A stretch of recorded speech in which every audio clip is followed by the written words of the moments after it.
സ്വന്തം മകനോട് അസൂയയും സ്നേഹവും വെച്ചു പുലർത്തുന്ന ഒരമ്മയ്ക്ക് എന്തൊക്കെ ചെയ്യാൻ കഴിയുമെന്ന് നിങ്ങൾ എപ്പോഴെങ്കിലും ചിന്തിച്ചിട്ടുണ്ടോ? ഇന്നത്തെ വീഡിയോയിൽ നമ്മൾ സംസാരിക്കാൻ പോകുന്നത് കരോലിന ഫ്ലോറസ് എന്ന മെക്സിക്കൻ സുന്ദരിയെക്കുറിച്ചാണ്. സ്വന്തം അമ്മായിയമ്മ തന്നെ ആസൂത്രണം ചെയ്ത ക്രൂരമായ കുറ്റകൃത്യത്തിന് ഇരയാകേണ്ടി വന്ന ഒരു നിർഭാഗ്യവതി.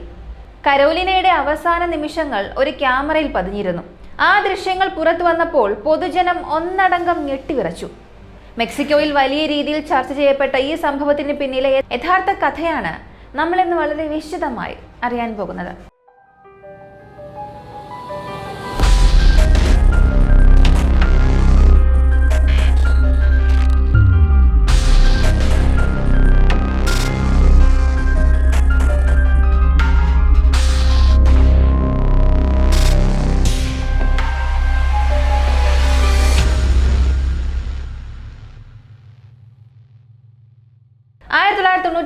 ഏപ്രിൽ മാസം 4 മെക്സിക്കോയിലെ ബാഹ കാലിഫോർണിയയിലുള്ള ഏകദേശം 7 ലക്ഷത്തോളം ആളുകൾ താമസിക്കുന്ന തീരദേശ നഗരമായ എൻസനാഡയിലാണ് കരോലിന ഫ്ലോറസ് തോമസ് ജനിച്ചത്.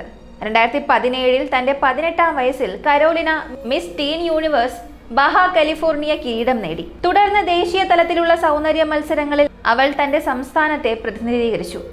സൗന്ദര്യ മത്സരങ്ങളിലെയും മോഡലിംഗ് രംഗത്തെയും വിജയങ്ങൾ കരോലിനയ്ക്ക് വലിയ രീതിയിലുള്ള പ്രശസ്തി നേടിക്കൊടുത്തു. അതുകൊണ്ട് തന്നെ സോഷ്യൽ മീഡിയയിലും അവൾക്ക് വലിയൊരു ആരാധക വൃന്ദം ഉണ്ടായിരുന്നു. തന്റെ ജീവിത രീതികളും ഫാഷനോടുള്ള താല്പര്യവും വ്യക്തിപരമായ നിമിഷങ്ങളും എല്ലാം അവൾ അതിലൂടെ നിരന്തരം പങ്കുവച്ചിരുന്നു. ഫാഷൻ ലോകത്ത് ഒരു കരിയർ കെട്ടിപ്പടുക്കുന്നതിനൊപ്പം തന്നെ കരോലിന ഒരു കുടുംബ ജീവിതത്തിലേക്കും പ്രവേശിച്ചു. അലജാൻഡ്രോ സാൻഡസ് ആയിരുന്നു അവളുടെ ഭർത്താവ്. 2025 അവൾ ഒരു പെൺകുഞ്ഞിന് ജന്മം നൽകി. ഈ ദാരുണമായ സംഭവം നടക്കുമ്പോൾ ആ കുഞ്ഞിന് ഏകദേശം 8 മാസം മാത്രമായിരുന്നു പ്രായം. അമ്മ എന്ന നിലയിലുള്ള കരോലിനയുടെ ജീവിതം ഏറെ സന്തോഷകരമായൊരു ഘട്ടത്തിലൂടെയാണ് കടന്നുപോയിക്കൊണ്ടിരുന്നത്. മോഡലിംഗിന്റെയും സൗന്ദര്യ മത്സരങ്ങളുടെയും ഗ്ലാമർ ലോകം ഉപേക്ഷിച്ച് ഭർത്താവിനും കുഞ്ഞിനുമൊപ്പം തന്റെ അപ്പാർട്ട്മെന്റിൽ കുഞ്ഞിനെ വളർത്തുന്നതിൽ മാത്രമാണ് അവൾ പിന്നീട് ജീവിച്ചത്. എന്നാൽ ആ സന്തോഷം അധിക നാൾ നീണ്ടു നിന്നില്ല. മെക്സിക്കോ സിറ്റിയിലെ ഏറ്റവും സുരക്ഷിതവും ആഡംബരപൂർണവുമായ പ്രദേശങ്ങളിൽ ഒന്നായി കണക്കാക്കപ്പെടുന്ന പൊളാങ്കോ എന്ന സ്ഥലത്തായിരുന്നു അവളുടെ അപ്പാർട്ട്മെന്റ് സ്ഥിതി ചെയ്യുന്നത്.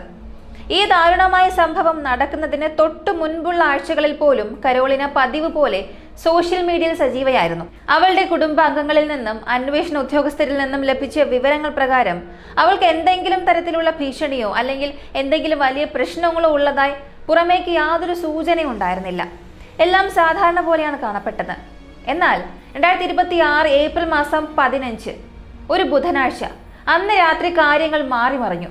അന്ന് കരോലിന തന്റെ അപ്പാർട്ട്മെന്റിൽ ഭർത്താവ്, 8 മാസം പ്രായമുള്ള തന്റെ കുഞ്ഞ്, അമ്മായിയമ്മയായ എറിക്ക മരിയ ഇവർക്കൊപ്പം ഉണ്ടായിരുന്നു. എറിക്ക മരിയ അവരുടെ സ്വന്തം നാട്ടിൽ അത്ര അപരിചിതയായ ഒരു സ്ത്രീ ആയിരുന്നില്ല. പ്രാദേശിക രാഷ്ട്രീയത്തിൽ സജീവമായിരുന്ന അവർ 2016 എൻസനാഡയിലെ സിറ്റി കൗൺസിൽ സീറ്റിലേക്ക് മത്സരിച്ചിട്ടുമുണ്ട്. അന്ന് രാത്രി ഒരു ഘട്ടത്തിൽ കരോലിനയും അമ്മായിയമ്മയും തമ്മിൽ ലിവിംഗ് റൂമിൽ ഇരുന്ന് സംസാരിക്കുകയായിരുന്നു. കുറച്ചു കഴിഞ്ഞപ്പോൾ കരോലിന അപ്പാർട്ട്മെന്റിലെ ഒരു കിടപ്പുമുറിയിലേക്ക് നടന്നു. നിങ്ങൾ ഈ വീഡിയോയിൽ കാണുന്നത് പോലെ അമ്മായിയമ്മ എറിക്കയും അവൾക്ക് പിന്നാലെ മുറിയിലേക്ക് ചെന്നു. മുറിക്കുള്ളിൽ വെച്ച് നിലത്ത് നിന്നും എന്തോ ഒന്ന് എടുക്കാനായി കരോലിന താഴേക്ക് കുനിഞ്ഞ ആ നിമിഷം പെട്ടെന്നാണ് എറിക്ക കയ്യിലുണ്ടായിരുന്ന തോക്കെടുത്ത് കരോലിനയ്ക്ക് നേരെ തുരുതുരാ വെടിയുതിർത്തത്. വെടിവെച്ച് കേട്ട ഉടനെ കരോലിനയുടെ ഭർത്താവ് അലജാൻഡ്രോ തന്റെ മകളെയും എടുത്തുകൊണ്ട് അപ്പാർട്ട്മെന്റിലേക്ക് ഓടിക്കയറി. ഈ സംഭവങ്ങളെല്ലാം നടക്കുമ്പോൾ അവൻ അപ്പാർട്ട്മെന്റിന് പുറത്തുള്ള ഇടനാഴിയിലായിരുന്നു, അതായത് ഹോൾവേയിലായിരുന്നു നിന്നിരുന്നത്. കിടപ്പുമുറിയുടെ നിലത്ത് മാരകമായി പരിക്കേറ്റ് കിടക്കുന്ന ഭാര്യയെ കണ്ട അവൻ, നിങ്ങൾ എന്താണ് ഈ ചെയ്തത്? ഇങ്ങനെ സ്വന്തം അമ്മയോട് ചോദിച്ചു. എന്നാൽ താൻ ഒന്നും ചെയ്തിട്ടില്ല എന്നായിരുന്നു എറിക്കയുടെ മറുപടി. കരോലിന തന്നെ വെറുതെ ദേഷ്യം പിടിപ്പിച്ചുവെന്ന് അവൾ വാദിച്ചു. പുറത്തു വന്ന ദൃശ്യങ്ങളിൽ ഞാൻ ഒന്നും ചെയ്തിട്ടില്ല, അവൾ എന്നെ ശല്യം ചെയ്യുകയായിരുന്നുവെന്ന് എറിക്ക പറയുന്നത് വ്യക്തമായി കേൾക്കാം. അതുമാത്രമല്ല, നീ എൻ്റെ മകനാണ്, അവൾ നിന്നെ എന്നിൽ നിന്നും തട്ടിയെടുത്തുവെന്നും എറിക്ക അവനോട് പറയുന്നുണ്ട്. അപ്പാർട്ട്മെന്റിനുള്ളിലെ ക്യാമറയിൽ ഈ ദൃശ്യങ്ങളെല്ലാം കൃത്യമായി പതിഞ്ഞിട്ടുണ്ടായിരുന്നു. ഈ കേസിനെ കുറിച്ച് നിങ്ങൾക്ക് കുറച്ചുകൂടെ വ്യക്തമായി മനസ്സിലാക്കാൻ ആ വീഡിയോ റെക്കോർഡിങ്സ് കണ്ടുകൊണ്ടുള്ള ഒരു ചെറിയ റിയാക്ഷൻ നമുക്ക് നോക്കാം. ഇതാണ് ആ വീഡിയോ. ഇതൊരു ചെറിയ വീഡിയോ ആണ്, എന്നാൽ ഇതിലെ ചില ഭാഗങ്ങൾ കട്ട് ചെയ്യേണ്ടി വരുന്നുണ്ട്. കാരണം ഞാൻ നേരത്തെ പറഞ്ഞതുപോലെ ഇതിൽ അല്പം അസ്വസ്ഥത ഉണ്ടാക്കുന്ന സെൻസിറ്റീവ് ദൃശ്യങ്ങളുണ്ട്. കരോലിന ഒരു ബാത്റൂമാണ് ധരിച്ചിരിക്കുന്നത്. അവളുടെ അമ്മായിയമ്മ അവൾക്ക് പുറകിൽ തന്നെയുണ്ട്. കരോലിന ഈ അടുത്ത മുറിയിൽ എന്തോ തിരയുകയാണ്.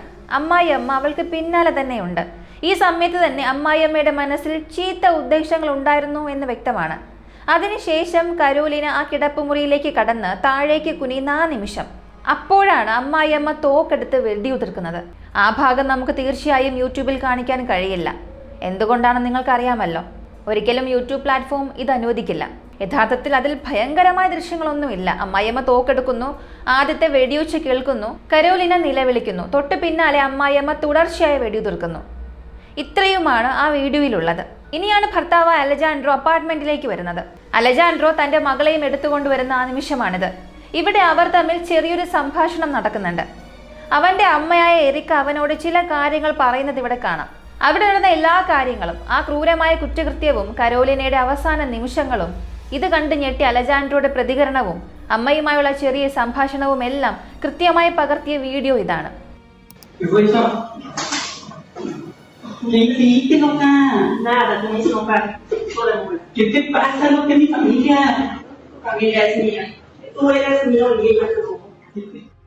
ഈ ദൃശ്യങ്ങൾ പുറത്തു വന്നതോടെ വലിയ രീതിയിലുള്ള പ്രതിഷേധങ്ങളാണ് ഉണ്ടായത്. ഇത് ഇന്റർനെറ്റിൽ അതിവേഗം പ്രചരിക്കുകയും ചെയ്തു. എന്നാൽ ഈ വീഡിയോ കണ്ട ഭൂരിഭാഗം ആളുകൾക്കും അലജാൻഡ്രോയുടെ പ്രതികരണത്തിൽ എന്തോ ഒരു അസ്വാഭാവികത തോന്നി. ജീവനറ്റ ഭാര്യയുടെ അരികിൽ നിൽക്കുമ്പോഴും അവന്റെ പെരുമാറ്റം പലരിലും ചോദ്യങ്ങൾ ഉയർത്തി. യാതൊരുവിധ വികാരങ്ങളുമില്ലാത്ത വളരെ വിചിത്രമായൊരു പ്രതികരണമായിരുന്നു അവൻ്റേത് എന്ന് പലരും അഭിപ്രായപ്പെട്ടു. ഒരു പക്ഷേ ആ വലിയ ആഘാതം, ആ ഒരു ഷോക്ക് കാരണം എന്ത് ചെയ്യണമെന്നറിയാതെ നിന്നതാണോ, അതോ ഈ സാഹചര്യത്തിലും അവൻ ഇത്രയും ശാന്തനായിരുന്നതാണോ എന്നറിയില്ല. ഞാൻ നേരത്തെ പറഞ്ഞതുപോലെ ഈ ഒരു ചെറിയ ഭാഗം മാത്രമാണ് പൊതുജനങ്ങൾക്ക് മുന്നിൽ എത്തിയിട്ടുള്ളത്. അതുകൊണ്ട് തന്നെ ഇതിന് ശേഷം അവൻ എങ്ങനെയാണ് പ്രതികരിച്ചതെന്ന് നമുക്കറിയാൻ കഴിയില്ല. കൊലപാതകത്തിന് ശേഷം എറിക്ക ഉടൻ തന്നെ അവിടെ നിന്നും രക്ഷപ്പെട്ടു.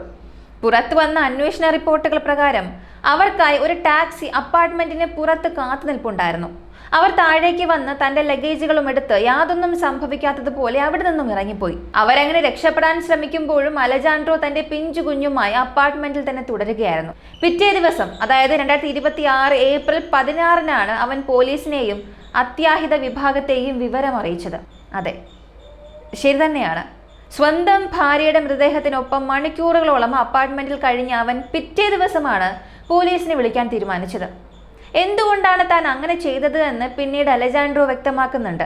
അവൻ പറഞ്ഞത് അത് ഞാൻ പിന്നീട് പറയാം. എന്നാൽ അന്വേഷണ ഉദ്യോഗസ്ഥർ ഇപ്പോൾ അവന്റെ മൊഴികളിലെ വൈരുദ്ധ്യങ്ങളെ വളരെ ഗൗരവത്തോടെയാണ് വീക്ഷിക്കുന്നത്. തന്റെ അമ്മയ്ക്ക് സുരക്ഷിതമായി രക്ഷപ്പെടാൻ സമയം അനുവദിക്കുന്നതിനു വേണ്ടി അലജാൻഡ്രോ ബോധപൂർവം വരുത്തിയ കാലതാമസം എന്നാണ് പലരും വിശ്വസിക്കുന്നത്. തന്റെ ആദ്യ മൊഴിയിൽ സ്വന്തം അമ്മയാണ് ഭാര്യയ്ക്ക് നേരെ വെടിയുതിർത്തത് എന്ന് അലജാൻഡ്രോ സമ്മതിച്ചിരുന്നു. ഈ കേസിൽ തന്നെ പ്രധാന പ്രതിയായി മുദ്രകുത്തുമോ എന്നും അതിന്റെ ഫലമായി തന്റെ മകളെ സർക്കാർ സംരക്ഷണ കേന്ദ്രത്തിലേക്ക് മാറ്റുമോ എന്നും ഭയന്നതിനാലാണ് ഉടൻ തന്നെ പോലീസിനെ വിവരം അറിയിക്കാതിരുന്നത് എന്നാണ് അവൻ പറഞ്ഞത്. പോലീസ് തന്നെ കസ്റ്റഡിയിലെടുത്താൽ മകളുടെ സുരക്ഷിതത്വം ഉറപ്പാക്കാനുള്ള ക്രമീകരണങ്ങൾ ചെയ്യാനാണ് താൻ ആദ്യം ശ്രമിച്ചതെന്നും അവൻ അവകാശപ്പെട്ടു. അതുകൊണ്ട് തന്നെ ഭാര്യയുടെ മൃതദേഹത്തിനൊപ്പം അപ്പാർട്ട്മെന്റിൽ കഴിഞ്ഞ ആ സമയം അത്രയും അവൻ തന്റെ അടുത്ത ബന്ധുക്കളെ വിളിച്ച് കാര്യങ്ങൾ ധരിപ്പിക്കുകയായിരുന്നു. അങ്ങനെ വിളിച്ചവരിൽ ഒരാൾ കരോലിനയുടെ അമ്മയും തന്റെ അമ്മായിയമ്മയുമായ റീന ഗോമസ് ആയിരുന്നു. അലജാൻഡ്രോ പോലീസിന് നൽകിയ ഇതേ വിവരങ്ങൾ തന്നെയാണ് റീനയും സ്ഥിരീകരിച്ചത്. അതുമാത്രമല്ല, ആ സമയത്ത് തന്റെ മകളെ എങ്ങനെ പരിചരിക്കണം എന്നുള്ളതിനെ കുറിച്ച് വ്യക്തമാക്കുന്ന ചില വീഡിയോകളും അലജാൻഡ്രോ റെക്കോർഡ് ചെയ്തിരുന്നു. കുഞ്ഞിന്റെ ഭക്ഷണ രീതികൾ, അവൾ സാധാരണ ഉറങ്ങുന്ന സമയം, മറ്റ് പ്രധാനപ്പെട്ട പരിചരണങ്ങൾ എല്ലാം അവൻ അതിൽ വിശദീകരിക്കുന്നുണ്ടായിരുന്നു. താൻ സംശയത്തിന്റെ പേരിൽ തടവിലാക്കപ്പെടുകയാണെങ്കിൽ കുഞ്ഞിനെ നോക്കുന്ന ബന്ധുക്കൾക്ക് കാര്യങ്ങൾ എളുപ്പമാകാൻ വേണ്ടിയാണ് ആ വീഡിയോ എടുത്തതെന്നായിരുന്നു അവന്റെ വാദം. ചുരുക്കത്തിൽ കുഞ്ഞിനെ വളർത്തുന്നതിനുള്ള ചില അടിസ്ഥാന നിർദ്ദേശങ്ങളായിരുന്നു ആ വീഡിയോകൾ.